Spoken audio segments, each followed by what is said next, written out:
మకర రాశి మిత్రులారా 2026 ఫిబ్రవరి నెల ఎలా ఉంటుంది, శుభాశుభ ఫలితాలు ఉన్నాయి కూడా. నెమ్మదిగా నడిచినా మీరు తప్పుదారిలో లేరు అనేది కాన్ఫిడెన్స్ గుర్తుపెట్టుకోండి. అదృష్టం బాగా ఉంటుంది, ఎందుకంటే ఏళ్ళనాడు చనిపోయి ఇప్పుడిప్పుడు నిలదొక్కుంటున్నారు.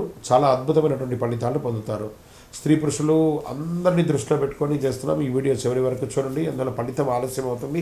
ఎందుకు భారం ఎక్కువ అనిపిస్తుంది, ఈ నెల ఏం చేయకూడదు స్పష్టత అనేది మీకు వచ్చేస్తుంది. గురు భగవానుడు 6వ స్థానంలో, శని 3వ స్థానంలో, రాహు 2వ స్థానంలో, కేతు 8వ స్థానంలో, శని మకర రాశి యొక్క అధిపతి కర్మ ఫలితంలో కూర్చొని ఉన్నారు. అర్థం అంటే మీరు చేస్తున్న శ్రమ వృధా కాదు, కానీ ఫలితం వెంటనే రాదు, ఆలస్యమైనా వస్తుంది.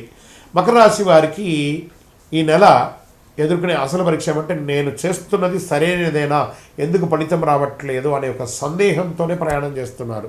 ఆత్మవిశ్వాసాన్ని తగ్గిస్తుంది, తొందర నిర్ణయాలు తీస్తుంది. ఈ నెలలో ఓర్పు కోల్పోతే నష్టం, ఓర్పు నిలబడితే విజయం ఖాయం. Get ready. ఉద్యోగాల్లో స్త్రీ పురుషులు ఇద్దరికీ కూడా పనిభారం ఎక్కువ ఉంటుంది, బాధ్యతలు పెరుగుతాయి, అధికారుల పరిశీలన కూడా మీరు ఉంటారు. ఈ నెల జాబ్ మార్పులు కూడా వచ్చే అవకాశాలు ఉన్నాయి. స్థాన చలనం, ఉద్యోగం మారడం, లేదా వేరే కంపెనీ మారడం, వేరే ఊరు మారడం, వేరే దేశం మారడం అవకాశాలు. నిశ్శబ్దంగా పనిచేస్తే చాలా అద్భుతంగా ఉంటుంది. మీ పని రికార్డ్ అవుతుంది, రివార్డ్స్ కూడా వచ్చే అవకాశాలు ఉన్నాయి. ఇంకా కొత్త ఉద్యోగాలకు వచ్చే వాళ్ళకి ఇంటర్వ్యూలు ఆలస్యమైన మార్చి తర్వాత మంచి అవకాశాలు ఉన్నాయి. ఒక అవకాశం చేతి దూరంలో ఆగినట్టే కనబడుతుంది మకర రాశి వారికి. వెయిట్ వచ్చేస్తుంది.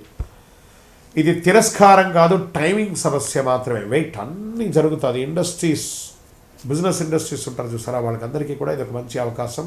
ఇండస్ట్రీ టూర్స్ వెళ్ళే అవకాశాలు బాగా కనబడుతున్నాయి. కఠిన నిర్ణయాలు తీసుకుంటారు.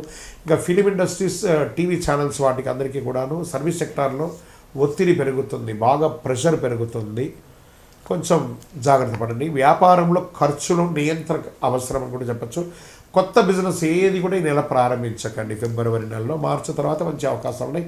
ఉన్నదాన్ని క్రమబద్ధీకరించేయండి. మీరు పర్మిషన్స్ కోసం అప్లై చేశారు చూసారా, అవన్నీ కూడా ఆలస్యమయ్యే అవకాశాలు ఉన్నాయి. బ్యాంక్ లోన్స్, ఈఎంఐస్ అంతా కూడా కరెక్ట్గా చేసుకోండి.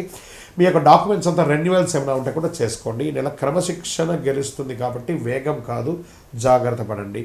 ఇంకా డబ్బులు నిలబడుతుంది, కానీ పెరగడం నెమ్మదిగా ఉంటుంది. ఇంకా ట్రేడింగ్ అనేటప్పటికీ షార్ట్ టర్మ్ ట్రేడింగ్ అసలు చేయకండి, లాంగ్ టర్మ్ ట్రేడింగ్ చేయండి. సేఫ్ లాంగ్ టర్మ్ ఇన్వెస్ట్మెంట్ అని కూడా చెప్పచ్చు.